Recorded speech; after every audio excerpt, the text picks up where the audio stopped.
क्या आप मुझे यहाँ तक छोड़ देंगे? आप इतनी रात को यहाँ शमशान में क्या कर रही हैं? वो मैं यहाँ पर किसी का इंतजार कर रही थी। मतलब?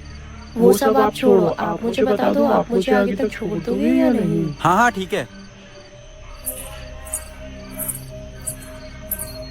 वैसे आपने बताया नहीं, आप यहाँ शमशान में क्या कर रहे थे? इंतजार। मगर किसका?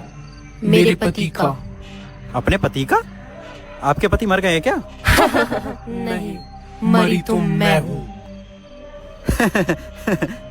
तुम मर गई हो? मजाक करने को मैं ही मिला था क्या, और कोई नहीं मिला?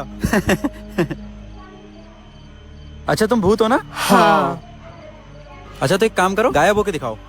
किसने कहा कि भूत गायब होते हैं? होते हैं मैम, होते हैं। अच्छा मंगल भावना